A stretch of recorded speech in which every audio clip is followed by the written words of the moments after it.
Ya, selamat pagi Bapak-bapak, Ibu-ibu, teman-teman, sahabat-sahabat saudara semuanya. Apa kabarnya? Baik. Apa luar biasa? Apa biasa-biasa aja? Biasa-biasa aja ya. Dulu saya pernah dikasih tahu sama seorang Bante bahwa kalau kita ditanya kabar kita bagaimana, kabar kita biasanya dibilang luar biasa gitu ya. Biasanya kan ada orang-orang yang motivator yang mengajar kita kalau kita ditanya seperti itu jawabannya luar biasa. Gak salah sih, ya gak salah. Cuman ada seorang Bante waktu itu, ini Bante yang cukup sangat bagus ya, cukup dalam pengetahuan agamanya, dia bilang begitu. Kalau kita ditanya apa kabarnya, jawabannya biasa-biasa aja. Kenapa? Karena hidup itu ya biasa-biasa aja. Kadang kita ada di atas, kadang kita ada di bawah, kadang kita di kiri, kadang kita di kanan. Hari ini kita bahagia, siapa tahu sorenya sedih. Siapa tahu hari ini kita sedih, malamnya bahagia. Jadi katanya biasa-biasa aja. Tapi gak salah juga kalau kita ditanya apa kabarnya, jawabannya baik, itu biasanya basa-basi begitu Bapak Ibu ya. Oke, pertama-tama saya ucapkan namo buddhaya. Salam itu buat kita semua. Semoga kita semua selalu sehat. Sadu. Semoga kita semua selalu bahagia. Sadu. Dan semoga apapun yang kita harapkan, apapun yang kita impikan, apapun yang kita inginkan, apapun yang kita dambakan, semua tercapai berkat karma baik kita. Sadu. Kalau itu pakai kencangnya. Biasa ya. Oke, sebelum saya mulai sharing saya pada hari ini, jadi kita judulnya sharing ya, bukan ceramah. Kalau ceramah kesannya kayak saya benar, bapak-bapak, ibu-ibu, teman-teman salah semua. Tapi kalau sharing ya, saya hanya menyampaikan apa yang sudah pernah saya alami, tapi dikaitkan dengan dhamma. Kenapa? Karena hidup itu sebenarnya ya dhamma, dhamma is life, gitu ya. Nah, sebelum itu saya mohon izin mau memberikan pantun buat Bapak Ibu. Ya, kita biasa begini ya, tradisi kita pantun. Keliling-keliling di Ramayana. Waduh, langsung cakep. Oke, ya. Keliling-keliling di Ramayana, jangan lupa beli garam. Kalau hidup mau bahagia, jangan lupa datang ke Wihara Samakida. Tepuk tangan. Oke, Bapak Ibu, kalau tadi saya kasih pantun begitu, itu ada maknanya sebenarnya. Bukan cuma sekedar pantun ya, kayak wah random gitu, enggak, tapi ada maknanya. Kalau kita jalan-jalan ke Ramayana, jangan lupa beli garam. Bapak Ibu tahu garam itu artinya apa? Garam itu apa? Makanan ya. Kalau makanan nggak ada garamnya gimana? Enak. Hambar ya. Jadi kita butuh garam. Butuh ya garam dalam hidup. Bapak Ibu ada yang nggak makan garam sampai sekarang atau menghindari makan garam? Ada? Saya yakin Bapak Ibu kalau dikasih garam pasti senang. Ya kan? Gitu. Tapi kalau saya kebanyakan garam gimana? Kebanyakan garam sakit ya. Yang ada apa namanya? Darah tinggi. Gitu kan? Oke. Kemudian kalau kita mau bahagia, jangan lupa ke Wihara Samakida. Kenapa? Karena di Wihara Samakida lah kita dapat garamnya Bapak Ibu. Ya, Bapak Ibu udah ngerasain garamnya belum dari Wihara Samakida selama ini? Udah. Kok sepi? Ya, kalau misalnya garam gitu ya, saya tanya gitu ya, kok sepi gitu ya? Jangan-jangan kepikirannya di rumah nih, udah makan garam belum ya di rumah? Udah sarapan Bapak Ibu? Siapa yang belum sarapan selain saya? Belum ada tangan? Gak apa-apa ya. Ya kalau saya biasanya sarapan itu siang Bapak Ibu. Jadi saya kalau sarapan itu gak pernah di pagi hari, tapi selalu di siang hari. Makanya badan saya ya kalau Bapak Ibu lihat, badan saya harus gemuk. Dulu lebih gede badannya Bapak Ibu. Ini saya mau izin saya mau lebih diri. Boleh ya kalau duduk terus. Kesana nanti tergantung nanti di belakang kelihatan gitu ya. Atau saya nggak bisa nanti di belakang gitu ya. Jadi saya mau izin berdiri ya bukan gimana. Oke, nama saya Ananta Wiriakanda, Bapak Ibu. Ini kalau Bapak Ibu lihat foto saya itu foto tahun 2015. Ya, bandingin sama foto saya sekarang. Kira-kira lebih cakep mana? Lebih cakep mana Bapak Ibu? Yang ini atau yang ini? Yang ini. Wah, berarti saya jelek. Atau yang sekarang lebih cakep sekarang? Kenapa lebih cakep sekarang? Soalnya di foto itu saya nggak senyum. Ya kan? Tapi kalau sekarang saya dari tadi senyum dulu. Mohon maaf ya Bapak Ibu ya. Saya bukan pasien SBM keluar bukan. Ya, tapi emang saya senang senyum karena apa? Saya bahagia sekali hari ini bisa ketemu Bapak Ibu semuanya. Bertanduk Bapak Ibu. Saya senang sekali pada pagi hari ini ya kita punya kesempatan jodoh kami luar biasa. Tadinya sebenarnya ya saya itu hari ini ya saya bingung juga gitu. Kenapa? Mungkin kalau Bapak Ibu nggak bingung. Kenapa? Karena saya pikir gini. Hari ini harusnya saya udah punya jadwal lain. Gitu ya. Jadi di hari ini tuh sebenarnya ada 3 jadwal yang bertabrakan Bapak Ibu. Ya, tapi begitu kemarin, jadi 3 minggu yang lalu ada teman saya bilang, kok tanggal 7 bisa nggak? Oke, saya mau pisahin aja. Saya lupa bahwa ada jadwal sama kita. Ya, kemudian kemarin ada, saya kan itu organisasi. Ya, organisasi saya ini organisasi yang Dhamma-Duta ya. Jadi organisasi ini namanya Desa Samara Kita. Di mana organisasi ini isinya adalah Dhamma-Duta yang dijadwal di wihara-wihara. Kita itu suka dijadwalin ya kadang-kadang kemana gitu ya. Kadang-kadang gantiin penceramah yang berhalangan. Jadi fleksibel banget gitu. Kemarin saya dapat kabar, kok tanggal 7 isi ya di mana di Tangerang. Jadi ada 2 jadwal yang harusnya saya di Tangerang. Tapi kemudian Ria langsung WhatsApp saya, kok jangan lupa ya jadwal ini sama kita. Lalu apa dia? Ternyata dong 2024 akhir Ria udah kasih saya jadwal. Ada buat Ria. Jauh sebelum yang lain ya. Saya dapat jadwal di sama Idang itu udah dari jauh-jauh hari ya. Berarti ini hari profesional. Ya, kenapa? Karena dari jauh-jauh hari udah dikasih lihat nih. Oke, pokoknya si A, si B, si C itu nanti ya tahun depan gitu ya. Berarti udah di planning nih. Desember nanti siapa yang ngisi? Belum tahu ya. Udah. Wah, langsung ya. Jadi ini wihara luar biasa. Tangannya wihara saya jarang kalau ketemu wihara yang udah setahun gitu ya. Sampai saya lupa lagi kalau ada jadwal di sini tiba-tiba Ria bilang, kok reminder ya hari ini jadwal apa? Nanti jadwal sama kita tanggal 7. Oh iya ya udah. Saya bilang yang lain. Udah yang lain di schedule aja gitu ya. Jadi saya berorientasi di sini karena saya menghargai yang lebih dulu. Jadi kalau saya kadang-kadang mungkin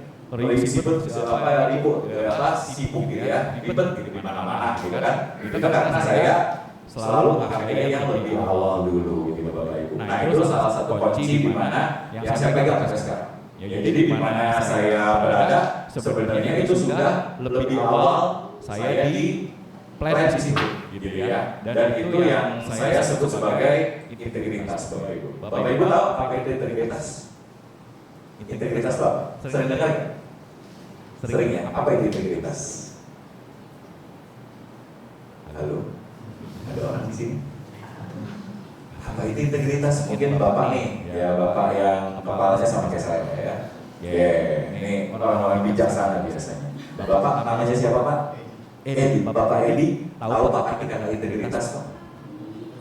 Komitmen, betul ya, komitmen. Ya terkadang Bapak Edi. Apa yang kita omongin sama dengan apa yang kita ucapin. Apa yang kita omongin kita ucapin lagi. Apa yang kita omongin sama dengan apa yang kita lakukan. Gitu ya. Itu namanya komitmen. Itu namanya integritas. Jadi ketika kita udah dijadwalin satu tempat, itu harus di situ. Ya, lebih awalnya di situ. Karena kita sebagai Dhamma-Duta Bapak Ibu, kadang-kadang jadwal itu bertabrakan banyak gitu ya. Banyak orang yang minta, ternyata kita udah ada jadwal tempat lain, begitu ya. Jadi saya memang memastikan datang ke sini. Dan ketika saya datang ke sini ternyata agak salah dong Bapak Ibu. Kenapa? Karena tadi begitu saya masuk ke sini Bapak Ibu lagi baca parita, ternyata juga dibacain bahasa Indonesianya. Itu luar biasa ya. Tidak semua wihara ketika membaca parita dibacakan bahasa Indonesianya. Kenapa penting? Karena dengan bahasa Indonesia kita jadi tahu drama itu apa Bapak Ibu. Ya, kebanyakan dari kita mungkin tahunya udah bahasa Bali ya. Kita mungkin agak berpikir begini, buat apa sih kita pakai bahasa Indonesianya? Sebenarnya penting Bapak Ibu.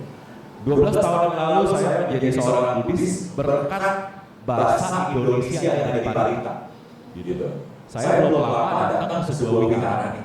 Ya. Wihara ini itu kesian banget gitu.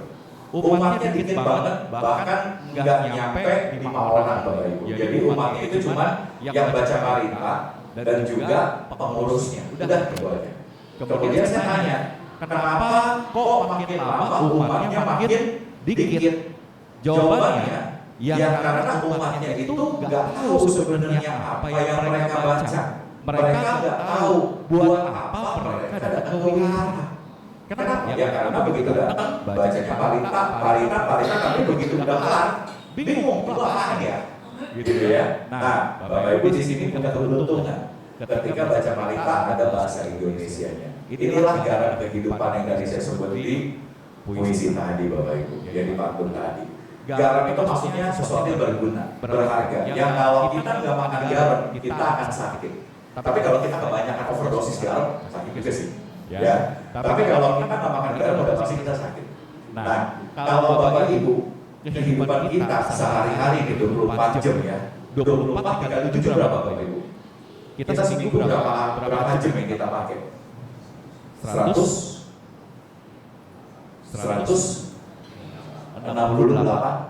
jam. Kira-kira kita kalau datang ke wihara berapa jam? 2 jam, 3 jam. Dikit ya. Tapi penting nggak? Penting ya. Kalau 1 minggu kita ada 168 jam, kita menggunakan waktu 2 jam, 3 jam jadi wihara cincai. Gitu ya, oke ya. Jadi kalau bagi Bapak Ibu yang merasa oke saya pengen ngecas badan saya, ngecas jiwa saya, ayo sering-sering datang ke wihara sama tidak. Ya cuma 2-3 jam per 168 jam Bapak Ibu, rugi nggak sih? Nggak rugi ya. Jadi nanti bisa ajak teman-temannya, ajak sahabat-sahabatnya untuk juga kita sama-sama belajar di wihara sama tidak. Karena apa? Saya tahu di luar sana banyak teman-teman kita yang sebenarnya membutuhkan garam kehidupan itu Bapak Ibu. Ya. Kita punya garam setiap hari, setiap minggu Bapak Ibu ngerasain garam di sini. Ngerasain yang namanya ini loh, buat kehidupan. Ya. Modal buat kehidupan. Ya setiap hari mungkin romo-romonya datang, ya bante-bantenya datang, mungkin bante-bante ngajarin bawa anak, itu penting nggak? Penting. Ya. Meditasi penting. Kemudian romo-romonya ngomongin apa? Dana sila samadhi. Terus gitu ya. Penting enggak? Oh, sangat penting. Ya, kenapa? Karena kadang-kadang kita lupa. Betul Bapak Ibu? Kita lupa ya, kadang-kadang gini. Kalau kita lagi hidup, kita itu merasa bahwa saya itu semuanya harus sesuai dengan keinginan saya. Egonya muncul. Kemudian pas di contoh misalnya, pas di jalan raya, kita melihat ada mobil lain, ya. Kita nyetir mobil nih. Tadi saya lihat di situ banyak mobil ya. Saya yakin Bapak Ibu mungkin sebagian besar bawa mobil, nyetir mobil maksudnya. Ya kalau dibawa susah, diangkutnya susah ya. Oke, nyetir mobil. Nah, pas nyetir mobil tiba-tiba ada mobil lain yang nyari Bapak Ibu. Langsung susah gitu kan? Gak pakai sen, gak pakai apa, tiba-tiba nyari. Kita yang biasa lagi santai tiba-tiba kita serem, ya kan? Kalau kita nggak belajar agama, kita nggak belajar agama Buddha, mungkin banget kita langsung mengumpat, ini, segala macam ya, kata-kata marga sampah keluar semua di situ. Ini, siapa segala macam, matanya di mana, apa segala macam, yang ada kita body shaming langsung, ya kan? Padahal kita cuma digituin doang, gitu. Tapi yang kita tahu adalah siapa tahu pas dia lagi nyari kita sebenarnya dia niatnya bukan buat ngalahin kita di jalanan. Siapa tahu dia mikirnya, di rumah anak saya lagi sakit, saya harus buru-buru. Akhirnya apa? Lupa di samping kiri kanannya ada mobil lain. Ya, atau dia mikir wah istri saya mau melahirkan nih, saya masih di luar. Kalau misalnya saya telat, anak saya brojol di mana? Bingung dia. Atau wah ini mak saya lagi butuh apa? Ya saya nggak tahu, yang orang lain nggak tahu. Kita nggak tahu karena kita nggak di posisi dia Bapak Ibu. Tapi kalau kita belajar dhamma tiap hari ya, kita bawana nih tiap minggu gitu kan, dengerin dhamma, dengerin dana sila samadhi, praktek bawana dari bante-bante. Saya yakin Bapak Ibu lebih tenang menghadapi itu semua. Kenapa? Karena dianggapnya apa? Ya, mereka itu bisa begitu bukan karena mereka itu mau menyerang kita, bukan karena mereka itu mau bikin kita kalah, tapi karena mereka itu lagi punya masalah. Justru kita harus kasihan nggak sih sama orang-orang kayak gitu? Mereka lagi punya masalah. Kita tenang loh. Dalam kondisi seperti itu, kita itu punya ketenangan batin yang membuat kita bahagia. Tapi dia nggak bahagia, bayangin ya. Dia mungkin 1 jam, setengah jam dia jalan di jalan raya, ngebut gitu kan, mempertaruhkan jiwa dan raganya buat orang lain atau buat sesuatu yang membuat dia menderita selama itu. Sementara kita tenang gitu kan. Kemudian juga misalnya kayak contoh lagi di jalan raya juga, Bapak Ibu pernah lihat angkot?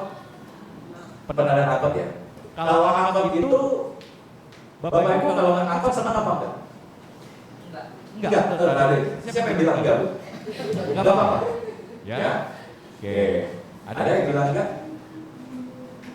Ada. Ya. Kenapa Bu? Bilang enggak. Kenapa? Suka tiba-tiba berhenti dada. Nah, kenapa tiba-tiba berhenti dada? Karena begini. Kalau kita melihat dia, saya sering pas ngelewatin angkot itu mereka lagi ngitungin duit. Jadi mereka berhenti dada, kita kan ngitungin duit Bapak Ibu, teman-teman. Ya. Saya pikir gini, kita aja duitnya ada di kartu, betul nggak? Kita nggak usah ribet ya kan, duit kita di kartu semua, ya kan? Kalau bisa mau pakai apa? Tinggal QRIS kan gitu ya. Dia dong. Duitnya dihitungin, masih dihitungin satu. Kira-kira menderita nggak? Menderita banget ya. Dia berpikir apa? Wah, saya masih punya ini nih, masih punya tanggungan nih. Saya masih punya istri, anak nih, mesti biaya bagaimana nih? Gitu. Kalau kita enggak, kita udah punya semuanya. Kita mau beli apa tinggal QRIS nyampe. Gitu. Kita lebih bahagia daripada dia. Dia punya beban hidup lebih banyak daripada kita. Makanya dia kayak gitu. Tiba-tiba ada orang langsung dia berhenti. Kenapa? Karena bagi dia itu nyawa dia. Ya. Nyawa dia adalah ketika dia bisa berhenti di pinggir jalan. Ada orang naik, itu nyawa dia. Kalau kita nyawanya apa? Ya kita nyawanya mungkin per bulanan. Atau mungkin nyawa kita tergantung dari orang lain lagi. Tapi dia bayangin di pinggir jalan aja dia itu butuh nyawa. Masa iya kita ngadepin orang-orang kayak gitu, kita jadi ikutan stres. Kasihan enggak? Kasihan dianya, ya. Gitu. Kalau saya berpikir seperti itu, saya berpikir bahwa oh ya udah, dia lebih menderita daripada saya. Apakah berpikir kalau saya juga ikutan menderita hanya karena ulah dia, yang sebenarnya dia bukan maksud untuk bikin saya itu ngerem mendadak. Ya, tapi dia itu begitu karena dia memikirkan hal lain yang kita sebenarnya udah nggak usah pikirin lagi. Tapi dia mikirin hal yang membuat dia masih pikir begitu. Nah, pemahaman kayak gini, yang Bapak Ibu akan selalu dapat di sini. Ya, jadi makanya lebih rajin datang ke wihara Samadhidam. Ya. Dan juga hari ini saya mau cerita sedikit ya, cerita sedikit. Kenapa? Karena ini hubungannya dengan tadi 2 cerita yang tadi saya kasih tahu juga. 2 cerita ini sebenarnya punya satu apa ya? Punya satu tema sebenarnya. Temanya adalah ya bagaimana kita menghargai orang lain bisa membuat kita bahagia. Ya. Dan kalau Bapak Ibu lihat judul sharing saya apa? Kita baca sama-sama Bapak Ibu. Dari titik nol, ya. Kenapa saya dari titik nol sampai bisa menjadi seperti sekarang ini? Mungkin bagi Bapak Ibu yang belum tahu siapa saya gitu ya. Kita ada yang pernah lihat saya sebelumnya? Cuman dia dong. Yang lain belum? Serius. Dulu terakhir saya kesini kapan ya? Tahun lalu ya. Ini berarti udah pada ganti semua. Udah pada beda-beda semua. Hebat ya. Luar biasa turnover tinggi. Ya. Oke. Nah. saya di titik seperti ini. Ya waktu itu saya sempat ya dalam waktu 10 tahun yang lalu sebenarnya. Itu kehidupan saya juga masih berantakan Bapak Ibu. Saya masih sama seperti si angkot tadi. Gitu 10 tahun yang lalu. Saya masih sama seperti si angkot tadi yang masih berpikir sebenarnya saya mau ngapain sih di hidup ini. Gitu. Dan saya waktu itu bahkan berpikir untuk hidup aja syukur gitu. Untuk hidup aja syukur. Gitu. Sekarang saya bisa bantu modalin orang lain. Misalnya ada orang, saya jujur memang ada orang yang memang bilang, kok saya butuh bantuan untuk bikin warteg. Ya udah saya bilang, nih saya kasih semuanya. Tapi saya bilang, saya juga punya andil di warteg ini. Ibadah saya stakeholdernya di warteg ini. Jadi ibadah saya udah punya bisnis. Tapi melalui orang lain yang pegang, saya punya. Sampai seperti itu. Dulu 10 tahun lalu gak kepikiran Bapak Ibu. Ya, 10 tahun lalu bahkan berpikir begini, saya mau hidup aja, besok saya bisa hidup, itu syukur banget. Gitu. Kenapa? Karena 10 tahun lalu itu dimana kehidupan saya itu lagi jatuh-jatuhnya, lagi hancur-hancurnya, sama seperti si angkot tadi, yang masih mikirin apa? Duit. Gitu. Saya memang belum ada yang namanya tanggungan di rumah.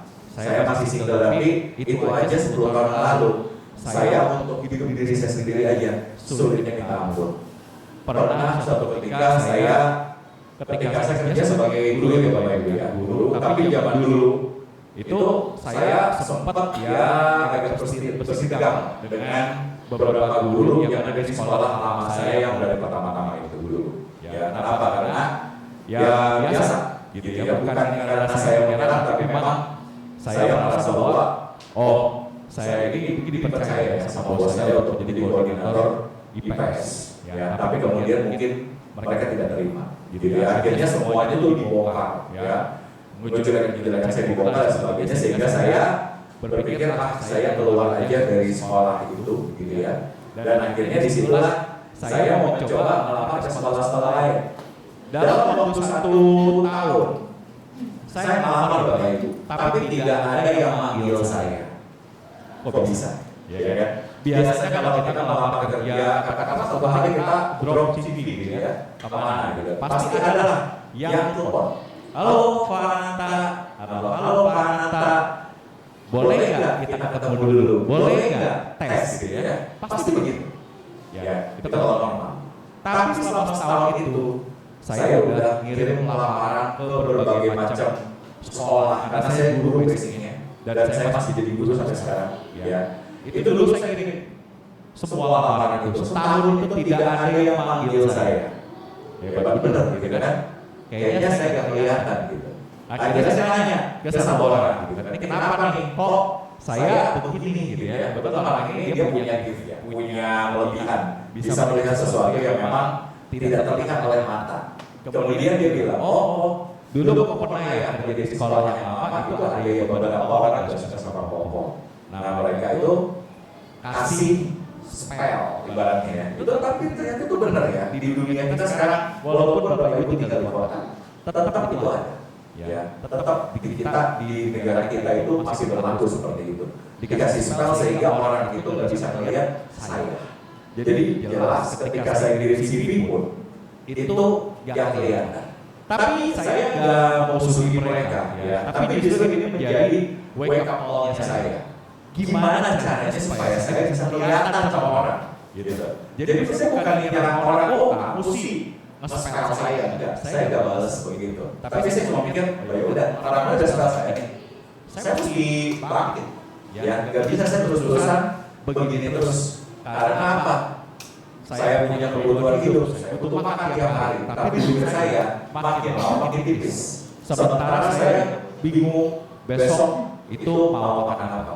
Akhirnya sampai satu ketika saya itu di posisi di mana di ATM saya Bapak Ibu itu udah nggak bisa diambil lagi. Jadi Bapak Ibu tahu ya, kalau udah nggak bisa diambil lagi itu berarti berapa tuh nominalnya? Minimal kita cuma bisa ngambil di ATM itu 50.000. Ini bayarnya 50.000 aja harus diambil. Gitu udah mati lah, beku lah ibaratnya. Dan saya di kantong, di dompet itu sudah cuma punya 1 lembaran merah. Udah gitu aja. Jadi harta saya itu di situ. Cuma itu doang. Lembaran merah 1. Dan nggak bisa lagi saya ngambil duit yang saya masih punya sedikit gitu. Sampai segitunya. Dan pada saat itu, yang saya lakukan cuma satu. Saya nggak ngumpat orang, saya nggak ngejelekin orang, saya nggak mau berpikir kenapa ya dunia kok musuhin saya. Tapi saya yakin pasti ada jalan. Yakin itu, pasti ada jalan. Buddha itu selalu bilang hidup kita itu ada 4. Yang pertama, tidak jauh dari masalah Bapak Ibu. Pasti ada masalah, betul Bapak Ibu? Hidup kita selalu bermasalah. Apapun itu, ya. Bahkan nggak mesti masalah uang.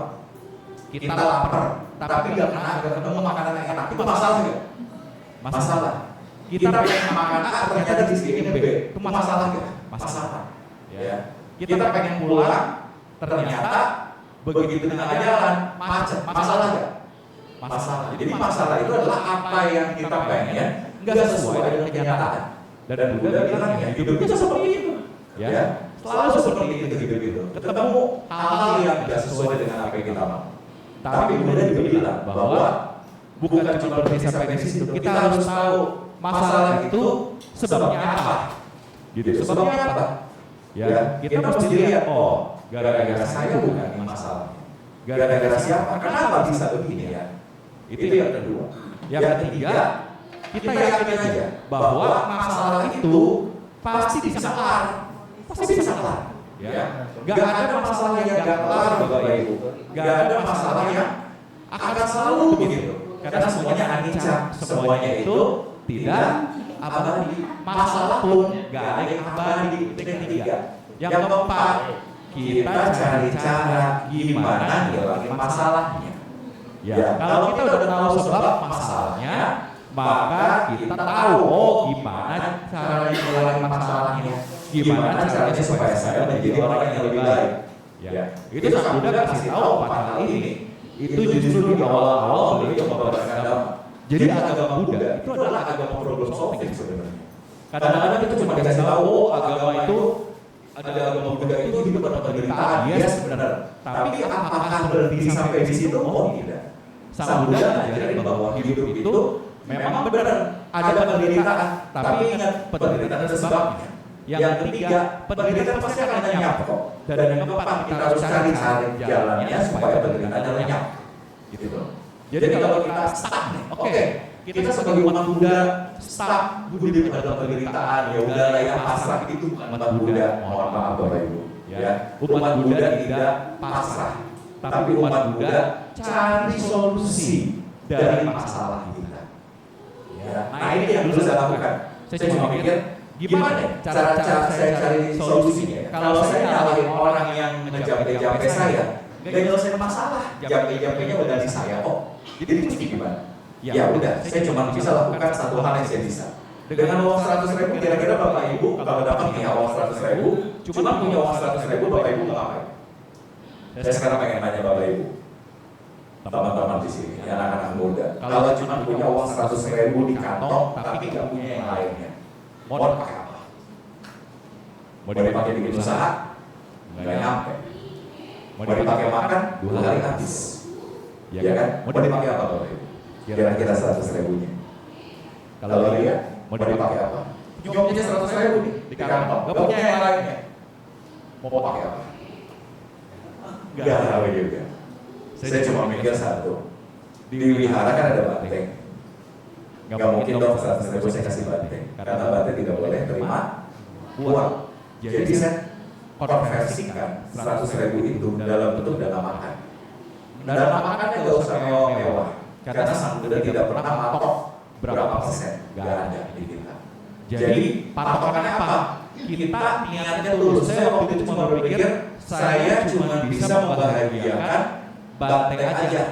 Banteng memang kalau dana makan itu rame-rame, pasti ada nasi, ya kan? Jadi saya cukup beli lauknya aja. Setiap hari saya beli lauk buat banteng. Berapa sih lauk? Beli aja di warteg kan 5.000, iya kan?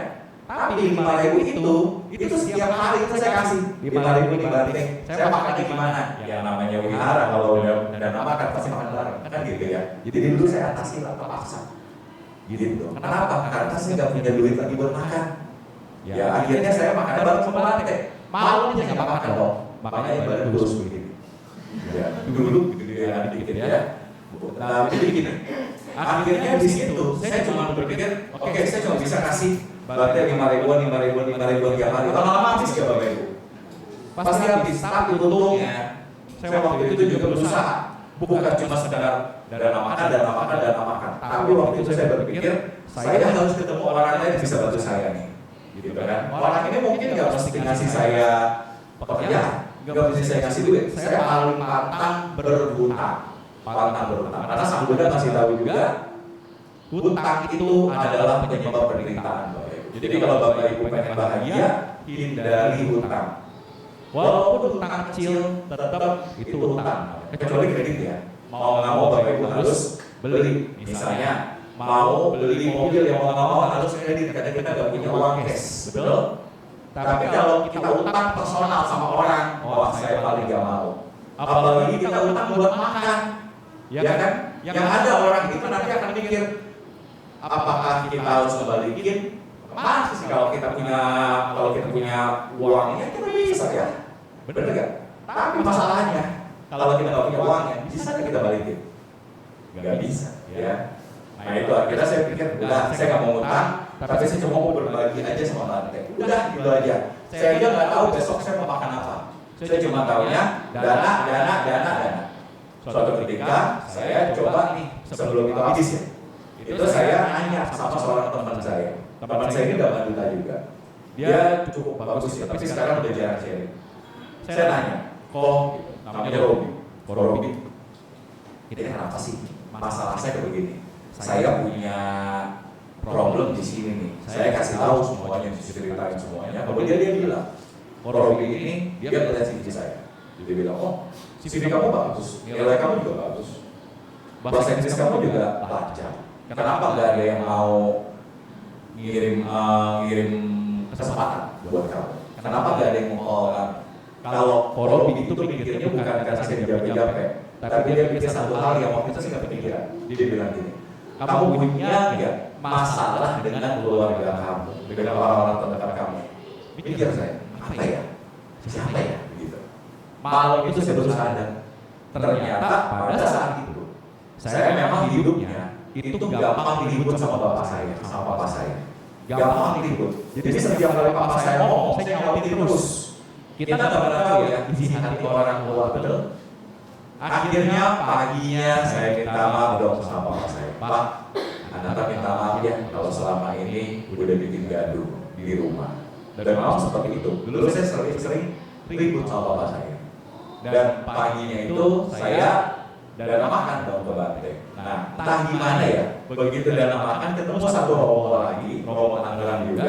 Dia nanya sama saya, Pak Nanta kerja apa sekarang? Nanya begitu. Ya kalau saya bohong, saya bisa bilang dengan gengsinya ya. Saya bisa bilang, oh saya kerjanya adalah keren gitu kan. Tapi saya jujur, tidak melanggar sila, tidak mau melanggar sila. Saya jujur, saya bilang, saya lagi nyari kerjaan, Romo udah setahun saya nggak dapat kerjaan. Wah, akhirnya Romo jadi, wah pas nih ya. Saya mau keluar dari pekerjaan saya sebagai seorang guru agama. Saya mau pindah ke sekolah lain. Mau nggak? Koko bantu saya isi jadi guru agama. Ambil, nggak usah ngelamar-lamar ya. Cukup dengan dua hal, dana dan sila, ya. Koko itu dana sama Bante, kemudian juga jaga sila, kemudian mohon maaf sama orang tua. Akhirnya di situ dapat, dan itu akhir bulan teman-teman. Saya belum ngajar, baru di interview, besoknya langsung gajian. Enak gak? Enak. Jadi saya berpikir ya, jangan-jangan kita itu ya bisa sukses bukan karena kita pintar doang, tapi karena kebajikan kita. Jadi kalau Bapak Ibu merasa, kok hidup saya kok gini-gini aja ya, sekarang mungkin kita balikin ke diri kita. Kita udah berbuat kebajikan yang seberapa besar kepada banyak orang. Dulu saya minta maaf sama papa saya, kemudian saya jujur juga ketika ditanya sama Romo ini, kemudian saya juga dalam makan kepada Bante, langsung dapat gajian full, dan itu sangat besar bagi saya, nominalnya sangat besar. Dari situ mulai hidup saya yang tadinya begini hancur, ya pelan-pelan naik. mulai itu dari guru agama, saya mulai dapat kesempatan-kesempatan lain. Saya membuktikan diri. Ketika di sekolah itu saya membuktikan diri, saya dikasih apapun, saya terima, saya jalanin. Saya nggak merasa dimanfaatin, Bapak Ibu. Ya, nggak merasa dimanfaatin. Banyak generasi muda sekarang yang saya tanya ya, kenapa sih kamu nggak mau melakukan ini gitu? Saya tanya, karena saya pernah jadi kepala sekolah. Saya tanya, kenapa kamu nggak mau melakukan ini? Dia bilang gini, saya dimanfaatin, saya merasa dimanfaatin, saya nggak mau. Saya bilang salah mindsetnya. Justru kita kalau dimanfaatin orang, kita harus bersyukur. Kenapa? Karena kalau kita dimanfaatin orang, artinya orang melihat kita berguna nggak? Berguna. Kalau kita udah nggak berguna, oh siap-siap aja, sorry aja, kamu udah nggak dipakai di perusahaan saya, betul? Jadi selama kita ada di sebuah usaha atau institusi atau apapun, dan kita kayak kesana kayak diperah, kita kesana kayak dimanfaatin, diperlakukan gak adil mungkin ya, gak apa-apa, jalanin. Justru itulah yang mereka butuhin. Masalah karma masing-masing. Tapi kalau kita dikasih seperti itu, dikasih kesempatan seperti itu, ambil, buktiin bahwa kita bisa dapat worth it lebih baik daripada yang kita punya sekarang. Gitu. Itu mindset ya Bapak Ibu. Dan ini udah dipraktekin ya dari sejak zaman Buddha itu, Pangeran Siddhartha kita bilang ya. Pangeran Siddhartha ini adalah pangeran yang seorang yang luar biasa. Dia nggak pernah bertanya apa yang saya bisa dapetin, gitu ya. Tapi dia cuma berpikir apa yang dia saya kasih, gitu. Sampai akhirnya walaupun Pangeran Siddhartha ini udah luar biasa, ya, udah luar biasa dia dapat kekayaan. Dia bukan cuma berpikir saya bisa nambah kekayaan saya berapa banyak ya, enggak. Tapi dia berpikir apa sih yang biasa saya kasih buat rakyat saya? Apa sih yang biasa saya kasih buat keluarga saya? Akhirnya saya keluar, saya tinggalin tuh semuanya. Saya tinggalin jubah saya yang emas, saya tinggalin semua aksesoris saya. Demi apa? Demi mencari obat lahir tua sakit mati. Hebat, hebat kan? Ya. Berapa banyak di dunia ini orang-orang yang seperti ini Bapak Ibu? Jarang ya. Kita sebagai penganut Buddha ikutin.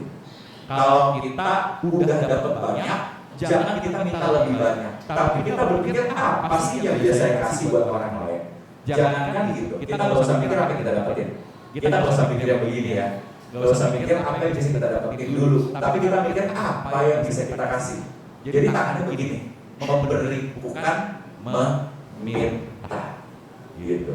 Jadi ketika Bapak Ibu datang nih ke wihara, ini yang simpel ya. Bapak Ibu datang ke wihara sama Buddha. Kemudian berpikirnya, oh saya mau dapat karma baik. Menurut saya akan lebih bagus kalau Bapak Ibu pikirannya kayak begini. Saya datang ke wihara sama Buddha, pertanyaan di otak saya bukan berapa banyak karma baik yang saya dapetin, tapi saya bisa ngasih karma baik kepada orang lain berapa banyak. Dengan begitu, yakin deh Bapak Ibu, namanya karma baik itu hasilnya nggak usah kita pertanyakan, pasti dapat. Dan saya udah ngalamin itu. Saya ngalamin selama 10 tahun terakhir. Bagaimana ketika saya cuma berpikir, saya bisa ngasih apa ya buat orang lain? Hidup saya berubah. Yang tadinya begini, jadi begini. Ya, yang tadinya saya pernah cuman punya 100 ribuan di kantong, akhirnya saya bisa sekarang punya usaha sendiri. Gimana caranya? Bukan karena saya pintar Bapak Ibu, tapi karena saya cuma berpikirnya begini aja. Saya bisa kasih apa sih buat orang? Ya. Ketika dulu saya dibilangin, kok ngajarin ya anak-anak dari TK sampai SMA ngajar agama Buddha. Ya udah, saya nggak pernah ngajar TK Bapak Ibu jujur aja ya. Saya nggak pernah ngajar TK, saya nggak pernah ngajar SD yang kecil-kecil gitu, saya nggak pernah.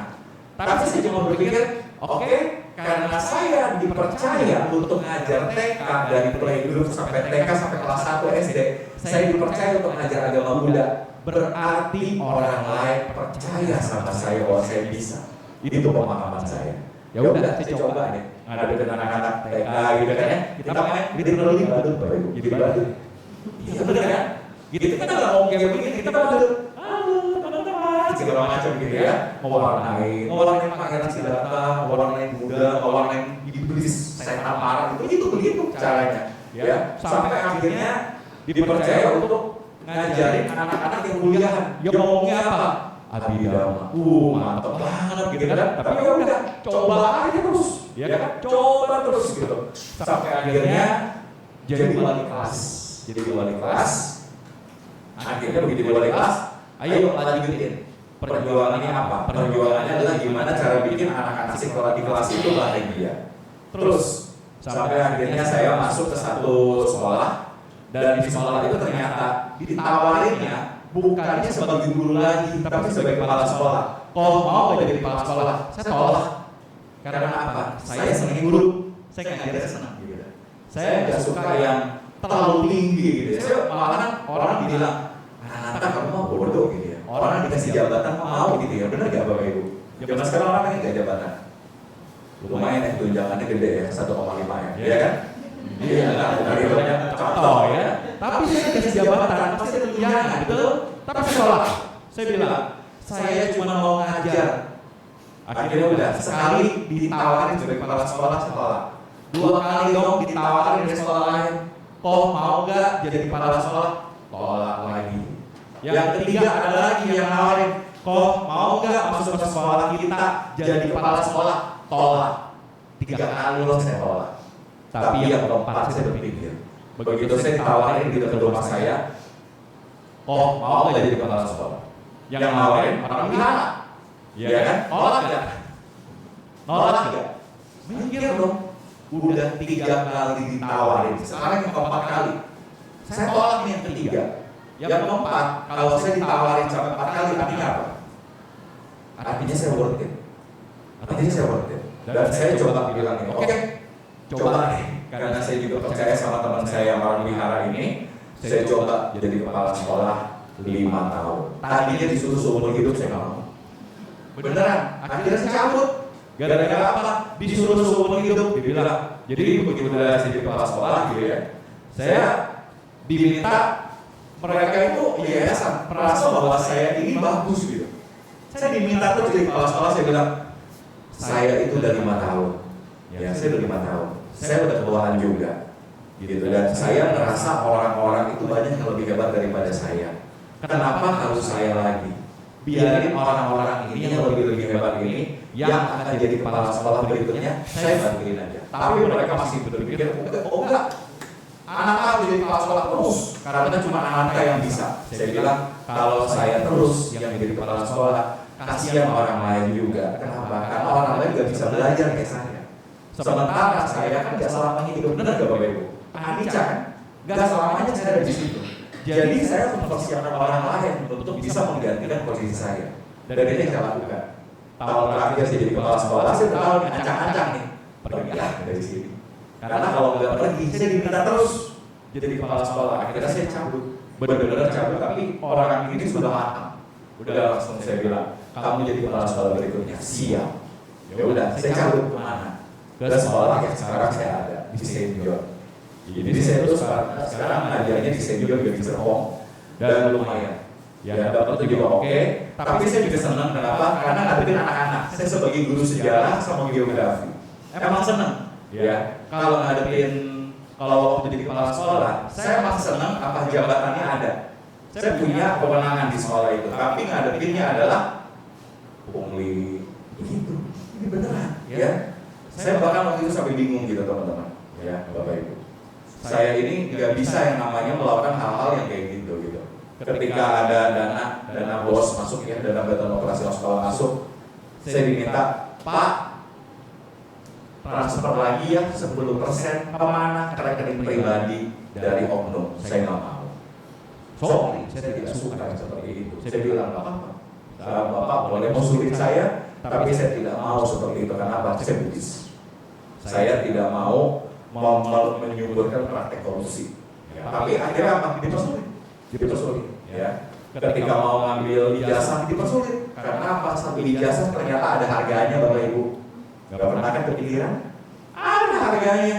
Ketika saya dibilang, oh Bapak anaknya berapa? Anaknya sekian. Oh Pak segini apa ya mohon pengertiannya? Oh tidak bisa saya bilang. Saya datang ke sini buat ambil ijazah bukan buat nyetor uang.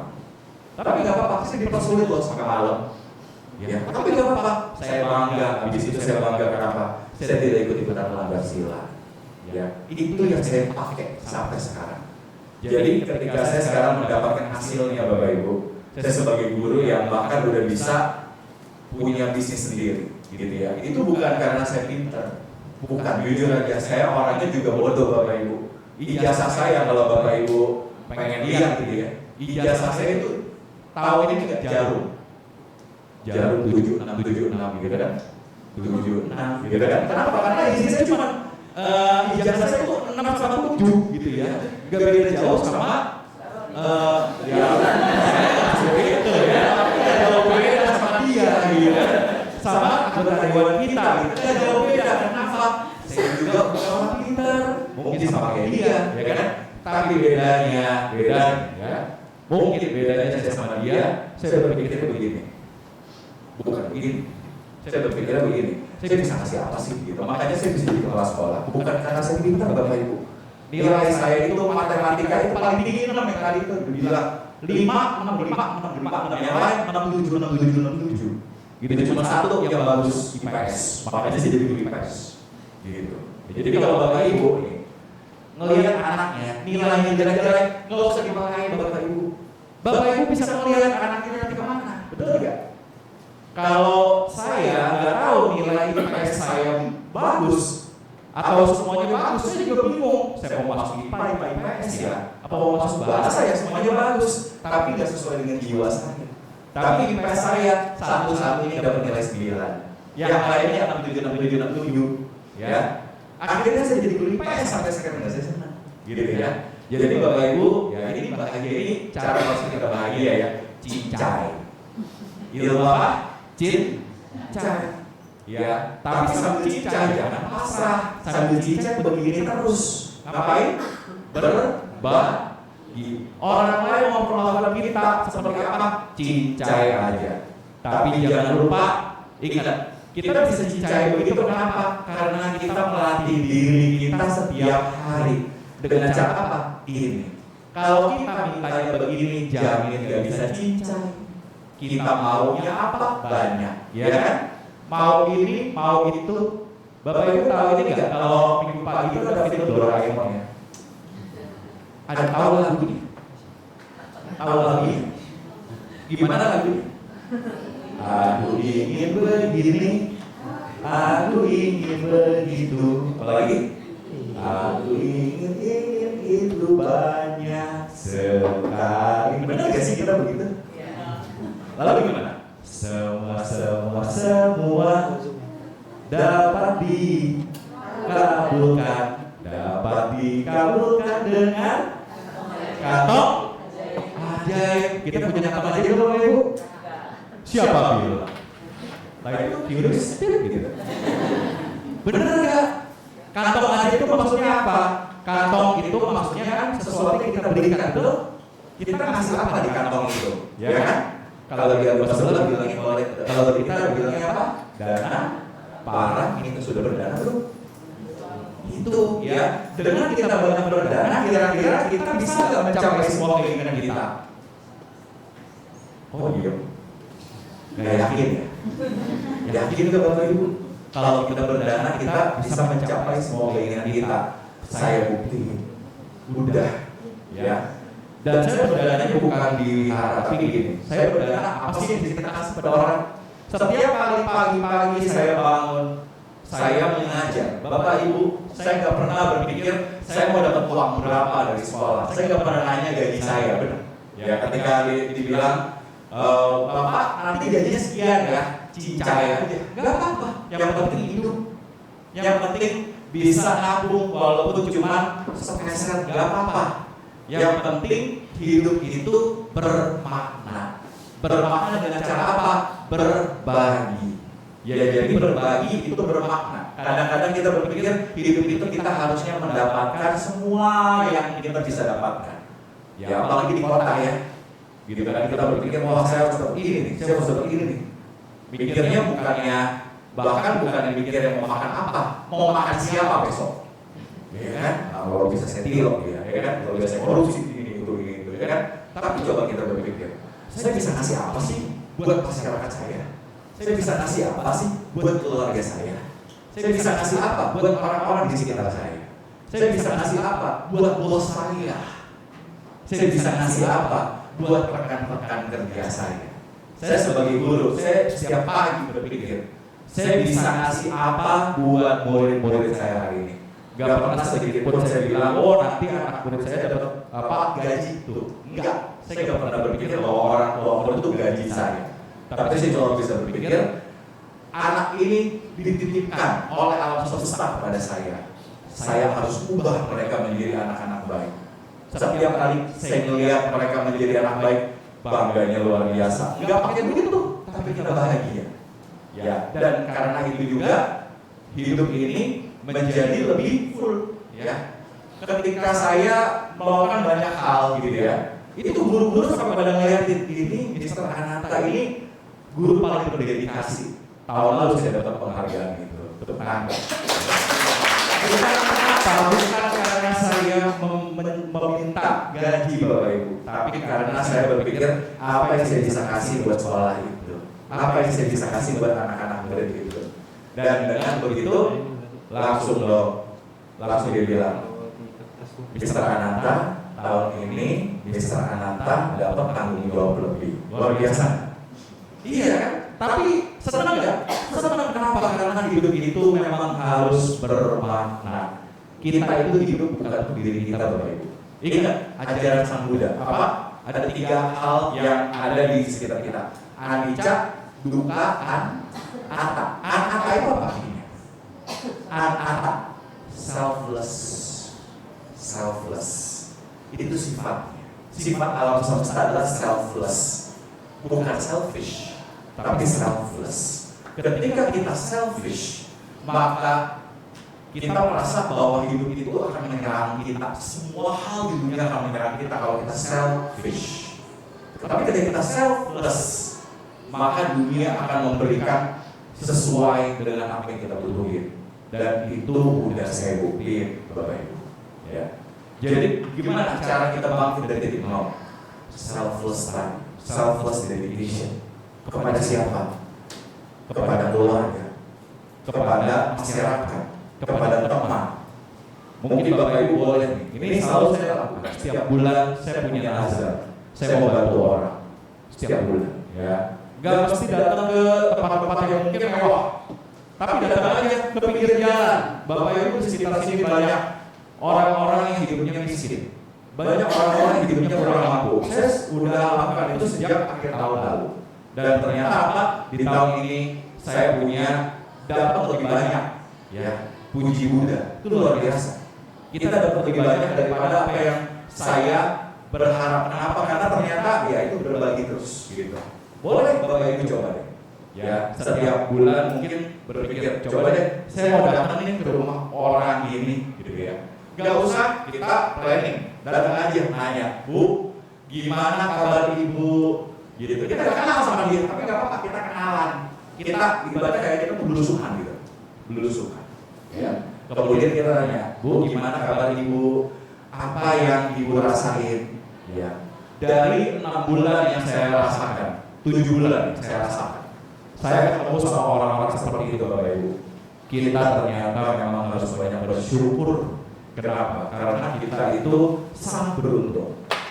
Sampai ada satu, bukan umat Buddha ya, tapi orang lain yang memang kurang beruntung. Saya bilang begini, saya nanya, kamu butuh apa? Langsung dia bilang, saya cuma butuh sekian kok. Saya kasih dong, saya kasih 1 juta. Nih, buat hidup. Ya, seminggu. Kalau kita 1 juta mungkin habis seminggu. Tapi tahu nggak apa yang dia bilang? Oh, ini kayak malaikat datang ke kehidupan saya. Karena bagi mereka 1 juta itu gede. Bagi kita 1 juta habis seminggu. Tapi bagi dia 1 juta, dia bilang saya nggak akan lupain 1 juta ini karena bisa menghidupin keluarga saya. Baik, ya kan? Dan itu bahagianya luar biasa. Dan habis itu nggak lama dapat dong tanggung jawaban gitu. Kenapa? Karena hidup ini dari titik nol, Bapak Ibu. Kita mau naik. Kita itu nggak bisa langsung mendapatkan. Kita harus berbagi. Ibaratnya kalau kita naik tangga, kira-kira kita menggunakan tenaga nggak, Bapak Ibu? Kita anggap aja kita tuh dari titik nol ya, di bawah ini kita mau naik ke atas, butuh tenaga. Butuh tenaga, tenaganya kita kasih kemana? Bukan dari kita ke bawah. Tenaganya, ya kan? Kita naik, tenaganya ke bawah, ya kan? Kita mau gravitasi, naik terus, kita mau gravitasi. Dan pada saat itu ya, kita sebenarnya udah tahu. Kalau kita mau dari titik nol, berangkat, bangkit, sebenarnya yang dibutuhkan adalah dhamma. Ya, dan itu semua ajaran ada di situ. Kita praktekin yang namanya dana sila samadhi. Itu paling sering ya, benar ya Bapak Ibu? Paling sering kita diajarin seperti itu kan? Sebenarnya itu benar. Ya, cuma kadang-kadang kita mungkin mikir gini, itu lagi, ya kan? Tapi kenapa? Kita sebenarnya membutuhkan karena ya hidup itu begitu aja. Gitu. Hidup itu adalah bagaimana kita begini, bukan begini. Ya, selfless. Gitu Bapak Ibu.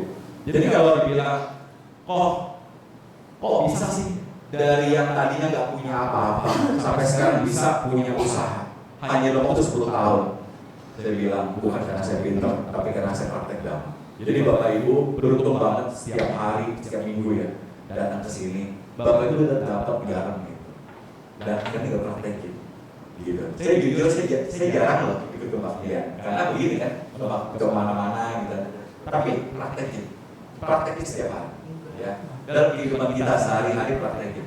Kita punya 168 jam seminggu. Ya. Tapi kita cuma menggunakan waktu 3 jam di wihara. Gunakan waktu 165 jam untuk praktekin itu. Ya. Jadi bukan cuma karma baik ada di mana kok di wihara, bukan. Karma baik bukan cuma di wihara, tapi justru karma baik yang paling banyak itu ada di sekitar Bapak Ibu, ada di rumah, ada di anak-anak Ibu, ada di teman-teman Bapak, ada di lingkungan kita, bahkan bangsa dan negara. Ya, hati-hati kalau kita juga sekarang itu ya era sosmed ya, hati-hati ngeklik ya. Ada berita share, kalau lupa bahwa ini ternyata berita itu rusak, gitu ya. Kayak ini lagi viral kan, tiba-tiba teman-teman saya itu fotonya berubah semua loh, ya jadi warna ini pink. Iya, saya nggak mau ikut-ikutan. Kenapa? Karena saya nggak tahu apa itu, gitu kan. Saya pelajari dulu dong. Oh, begini, gitu kan. Setelah saya pelajarin, nggak ada, beneran. Ya, saya nggak mau ikutan. Orang lain terserah itu karena masing-masing. Tapi saya tidak mau merusak bangsa ini. Saya tidak mau merusak semakin tajam. Saya menciptakan kontroversi di antara teman-teman saya sendiri. Apalagi teman-teman saya itu ya cukup banyak yang berbeda-beda. Gak mau saya seperti itu. Ya, gak apa.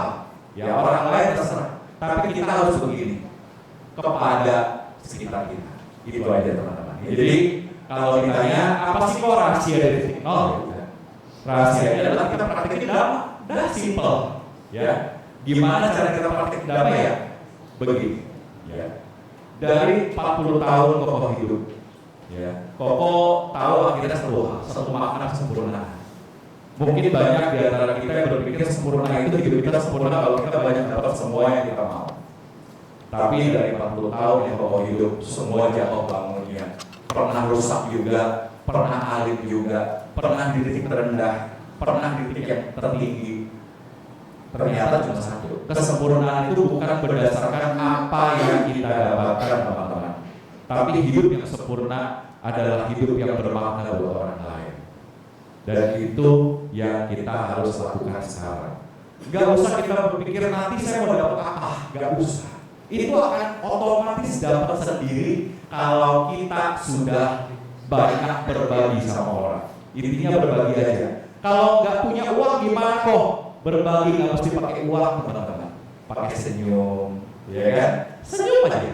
Gratis ya senyum. Nggak dipajakin kan? Ya nggak dipajakin senyum itu ya. Yang repot kalau dipajakin. Oh senyum dipajakin ya? Saya nggak mau senyum. Ya kan? Tapi kalau misalnya kita mau senyum nggak dipajakin, ya udah senyum aja.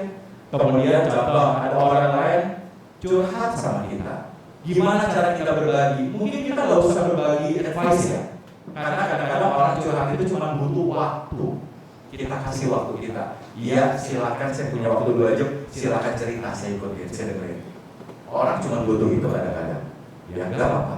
Kemudian orang lagi butuh inspirasi, butuh motivasi, kita kasih motivasi. Itu pun bagus. Orang lagi butuh uang, kita kasih uang seadanya, itu bisa membuat dia bahagia daripada kita nggak kasih sama sekali.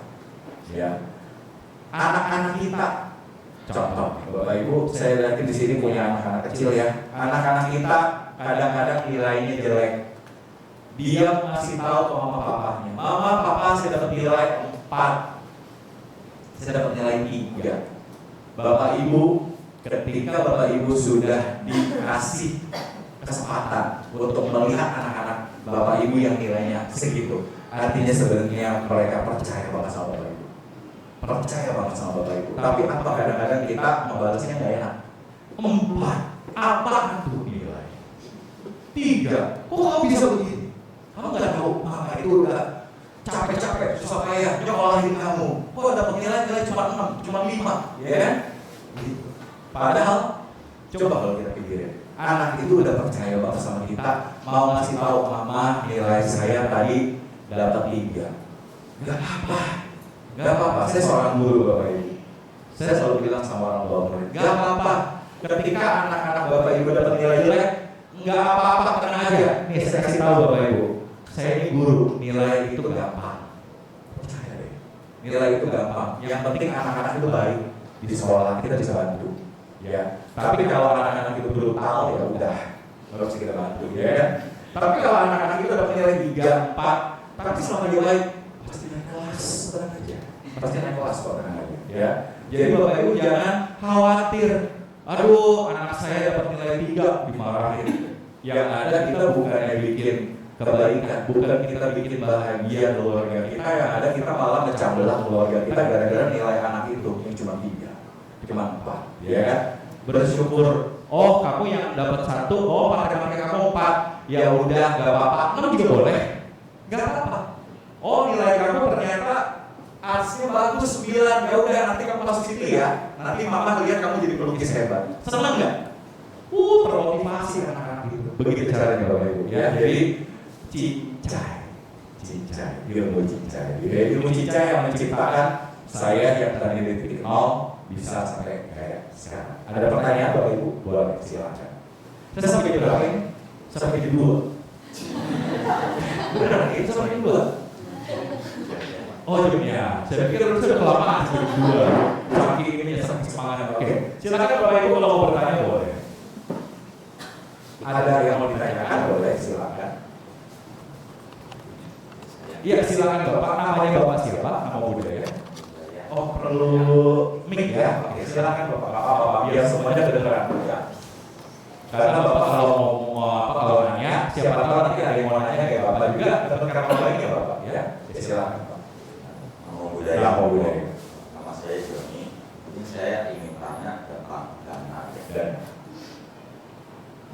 Di pikiran saya mungkin bisa mengerjakan saya. Di pikiran saya kan tadi Romo ada cerita saya Romo. Jadi saya kepikiran kok kita berdana itu satu berdana dengan membagi duka atau berdana dengan bijaksana. Tadi kan kalau saya dengan cerita Romo, mungkin kalau kejadian di saya punya uang 1 lembar, Pak dengan cerita Romo berdana saya berdana. Ketemu siapa masih ada misalnya. Tapi kok Romo kan bijaksana mungkin baru ini bahaya mungkin dengan laut atau apa. Jadi berdana itu apakah harus membagi duka atau harus dengan bijaksana? Kalau bijaksana mungkin bisa dijelasin lagi dari bijaksana itu seperti apa, seperti itu sih. Oke, terima kasih Bapak. Ya, berdana itu harus bijaksana. Mau buta jawabannya jelas bijaksana. Karena Sang Buddha mengajarkan bahwa tingkatan tertinggi dari dhamma itu adalah panya atau bijaksana. Berdana pun harus bijaksana. Kita nggak mungkin berdana langsung membagi buta itu sampai kita akhirnya nggak bisa hidup lagi, gitu ya. Nah, jadi maksudnya apa? Bijaksana itu apa? Jadi gini, kalau kita melakukan hal yang benar, Bapak Ibu, itu belum tentu bijaksana. Melakukan hal yang benar ya. Bisa jadi hal yang benar itu dilakukan dengan cara yang salah atau dengan cara yang keliru. Itu tidak bijaksana. Bijaksana itu adalah melakukan hal yang benar dengan cara yang benar. Itu secara umum, normatif banget. Tapi prakteknya begini. Kayak tadi, ketika saya cuma punya 100.000, saya berpikir Kalau saya habisin semua, saya langsung ngasih kepada Bante 50.000, saya cuma 2 hari habis. Besoknya makan apa? Ya kan? Tapi saya harus berpikir, saya masih punya waktu sekian banyak. Saya nggak mungkin hidup cuma sampai 2 hari, betul ya? Karena saya nggak mungkin hidup cuma sampai 2 hari. Maka saya bisa memperlama dana itu. Bagaimana caranya? Ya udah, kita kasih kepada Bante ya dikit-dikit aja. Tapi nggak apa-apa, konsisten. Gitu ya, konsistennya itu yang penting. Tapi dikit-dikit aja sesuai dengan kemampuan kita. Kita mampunya segimana nih? Kita kasih. Sama kayak kalau seandainya Bapak Ibu mau berbagi pada orang lain, kita lihat dulu konsistennya kita, kemampuan kita sampai mana. Jangan sampai kita punya uang 1 juta, kita ngasih ke orang teman kita, orang lain, ke saudara-saudara kita 1 juta juga. Kita mau makan apa? Betul ya? Jadi maksudnya bijaksana itu adalah ketika kita melakukan sesuatu, pastiin itu tidak merugikan kita, tapi juga bisa membahagiakan orang lain. Ya, jadi tidak merugikan kita, tapi membahagiakan orang lain. Itu namanya bijaksana. Ya, kalau misalnya gini, kalau kita berbagi kan pasti kita rugi. Tergantung konteksnya apa nih teman-teman. Ya, kalau kita berpikir bahwa kita untuk keluar uang aja kita rugi, berarti kita serakah. Ya, kalau kita mau keluar uang sedikit aja, walaupun kalau nggak ada uang itu juga kita masih bisa hidup, gitu ya. Kita masih bisa hidup sampai kapan-kapan tahu, gitu kan. Tapi kita nggak mau keluar uang sedikit pun itu kita serahkan. Tapi kalau kita udah punya uang banyak, kita ngasih kebanyakan sampai kita akhirnya habis, ya itu kita juga bijaksana. Kita harus pastikan, gitu ya. Oke, kalau saya mau ngasih uang misalnya, gitu kan, dia bisa balikin. Kalau emang dia nggak bisa balikin, nggak apa-apa, kasih aja. Jangan kita berpikir, oh dia mau balikin ini uang kita, gitu. Jangan juga. Ya, kalau kita berpikir dia mau balikin uang kita, itu namanya kita lebih bijaksana. Kenapa? Karena tidak semua orang mau balikin uang kita, kan gitu ya. Kadang-kadang yang utang lebih galak, kan betul? Betul ya. Jadi ya udah, kita pasrahin aja. Kalau emang ada orang nih utang gitu kan, ya udah, anggap aja. Ya saya kasih ke kamu ya, udah saya ikhlasin. Tapi apa yang kita ikhlasin nggak mengurangi kualitas kehidupan kita. Begitu. Makanya Sang Buddha kasih tahu, dalam hidup ini kita itu harus ngatur keuangan. Ya ada dalam anggota nikah itu cara ngatur keuangan loh. Jadi Sang Buddha itu jangan dibilang cuma ngurusin penipuan doang, ya. Sang Buddha kasih tahu bahwa dari 100% yang kita punya, kita gunakan 50% untuk investasi. Jadi kalau Bapak Ibu punya uang 10 juta, 5 juta buat investasi. Ya, 5 juta buat investasi. Investasi nggak mesti kita bikin bisnis baru, nggak mesti. Maksudnya apa? Investasi itu bisa jadi untuk bayar listrik, bisa beban-beban investasi. Kita bayar internet, bayar wifi di rumah, atau bayar tanah, bayar pajak, itu investasi. Investasi karena itu menunjang kehidupan kita. Ya, itu 50%. 25% disimpan, ya, just in case kita butuh untuk berdana pada banyak orang. Simpan aja, jangan dipakai-pakai untuk urusan yang lain, sehingga ketika kita berdana pun itu tidak mengurangi kualitas kehidupan kita. Nah, 25% lagi bebas deh, habisin aja deh, nggak apa-apa. Ya, mau kita buat beli cetak kek, mau kita buat beli makan kek, mau kita mungkin mau jalan-jalan ke Ancol kek, habisin aja. Gitu. Jadi makanya Sang Buddha kasih tahu seperti itu supaya apa? Kalau kita berdana pun tidak mengurangi kualitas kehidupan kita. Lengkap gak Buddha ini? Lengkap banget. Ini garam yang luar biasa nih, garam premium. Ya, jadi kalau Bapak Ibu datang ke sini tuh garam premium, Bapak Ibu dapat. Tinggal berikutnya Bapak Ibu mau pakai buat apa? Mau dibakar garamnya boleh, atau mau digoreng garamnya silakan. Kalau saya sih nggak bakal bakar sama goreng. Saya mah minum aja garamnya biar saya sehat. Udah gitu aja. Begitu Bapak, bisa ya diterima. Oke, terima kasih Bapak. Ada lagi Bapak? Ibu? Iya silakan Ibu. Ini saya kalau melihat jam ini jadinya saya terdekat sendiri. Jangan saya benar-benar jam 2 nih gitu ya. Ya silakan. Cici ya, Cici saya dulu Cici aja deh. Masih awet muda. Masih SMA Cici? Udah kuliah. Udah lulusnya kelihatan kayak masih SMA. Ya silakan, Cici namanya siapa? Saya Devi. Devi, mau budaya Devi? Iya, mau budaya. Kalau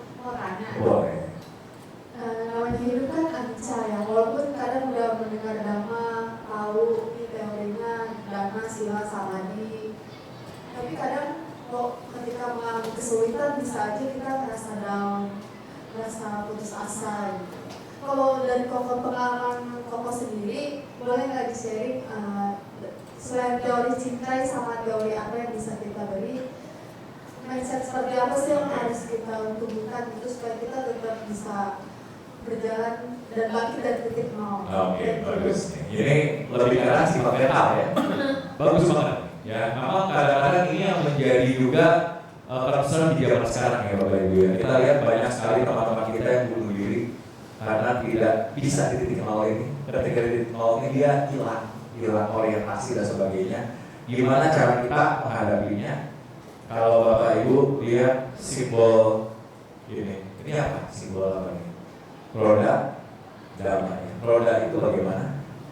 Muter terus, kadang di atas, kadang di bawah.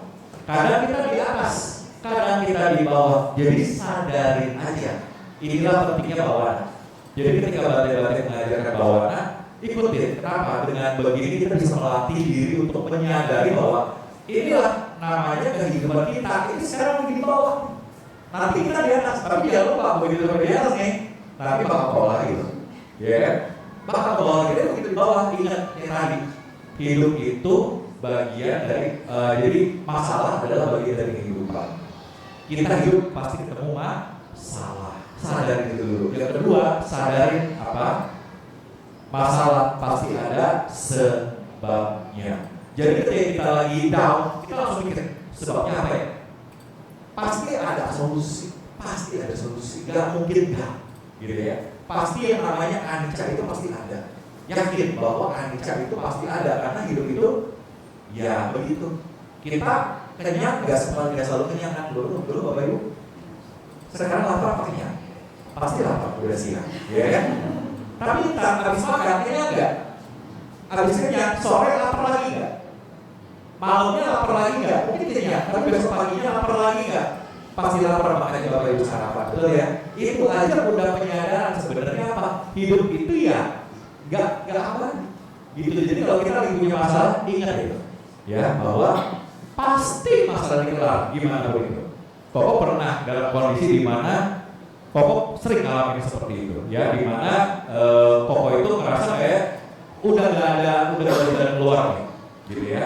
Koko punya kunci mobil. Koko ada di situ kunci mobil, nggak di bawah. Tapi kunci mobil itu banyak ceritanya. Itu udah hilang 3 kali. Pertama hilang di Pik, ya waktu jalan-jalan di Pik di Batavia Pik, jatuh. Bayangin itu rame, ya malam minggu itu penuh banget banyak orang, itu hilang dari mana? Gitu. Mau pulang kagak bisa dong, ya kan?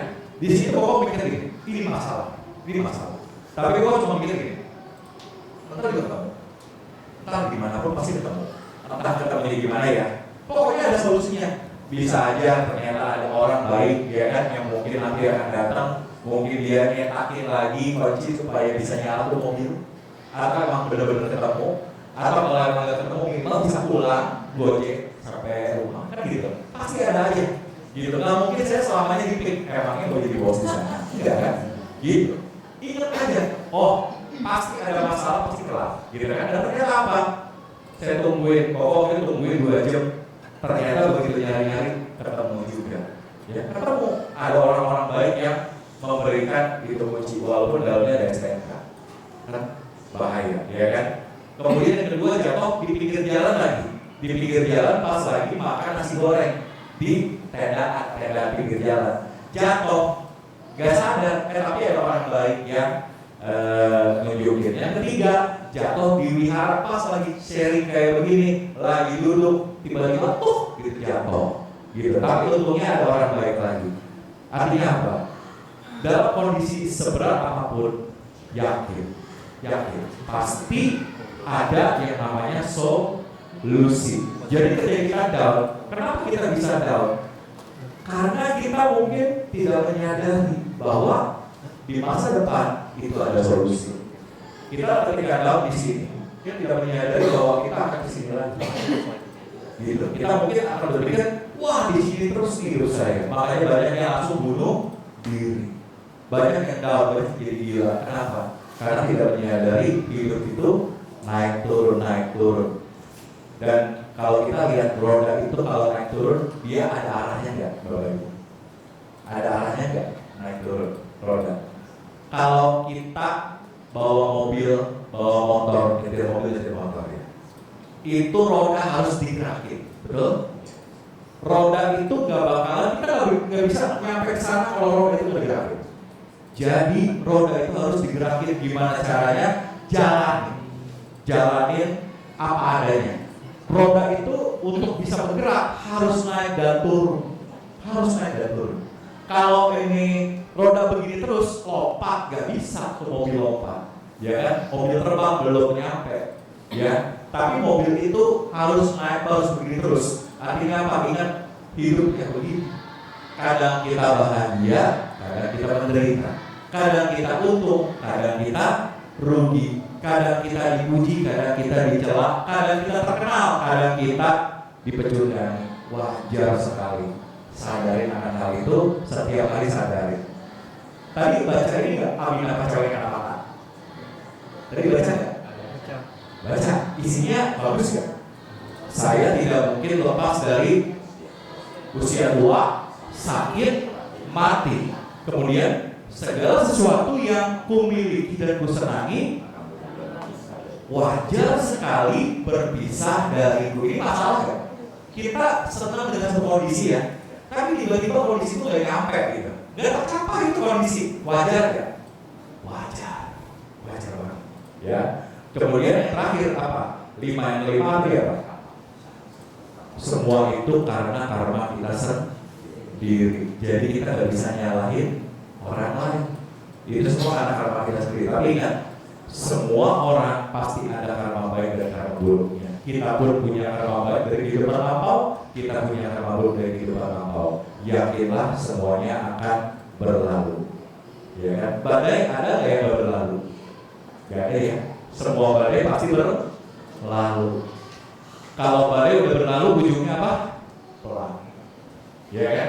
Bagus ya pelangi itu. Bagus ya. Artinya apa teman-teman? Kalau kita menghadapi badai dari titik nol, kita yakin, bukan percaya, yakin bahwa yang namanya kehidupan pasti ada solusinya. Dengan begitu, kita santai aja menghadapi hidup. Kok pernah kok dalam kondisi seperti itu banyak sekali. Kok nggak pernah down? Kenapa? Karena gue yakin di luar sana pasti ada yang terbaik. Di sana, di ujung sana, kita hidup pasti akan kembali naik, gitu ya. Jadi lihat ini aja. Setiap kali kalian ribet gitu ya, setiap kali teman-teman mungkin lagi susah gitu ya, ingat roda dhamma. Hidup itu naik turun. Ingat anicca. Mungkin kalau cuma kata-kata doang gampang ya, cuma teori doang, oh bener ya. Tapi kalau kita sadar kayak gini, kita lapar nih, kemudian kita makan, kita kenyang, betul? Kita selalu lapar nggak? Enggak kan? Kita pasti makan. Kalau kita lapar pasti kita makan. Begitu makan kenyang, lama-lama lapar lagi nggak? Lapar lagi, kemudian makan lagi, kenyang lagi. Biasa begitu. Tidur ngantuk ya kan? Begitu udah selesai tidur nggak ngantuk lagi, tapi lama-lama ngantuk lagi nggak? Ngantuk lagi, kemudian tidur lagi. Begitu ya terus, betul? Sebenarnya hidup itu mengajar kita banyak hal sebenarnya. Tapi kita nggak sadar ya. Kita nggak sadar. Teman-teman tadi ya kan, 2 jam yang lalu udah sampai sini. Sekarang mungkin udah mikir pengen pulang, ya kan? Iya benar ya, ya kan? Tapi begitu teman-teman di luar sana lagi punya masalah, pengen kesini lagi ya? Pengen. Artinya apa?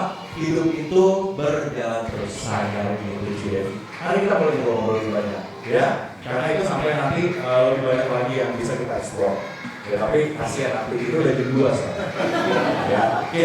Terima kasih buat teman-teman ya. Mungkin kalau misalnya mau ada yang ditanyain, boleh langsung ketemu saya. Saya sih sampai sore juga santai orangnya. Bahkan sampai tengah malam juga saya bisa. Ya, tapi kesian Bapak Ibu kalau sampai tengah malam nungguin saya. Ya, oke. Terima kasih dan pada akhir kata saya ucapkan Sobihotu Namo Buddhaya.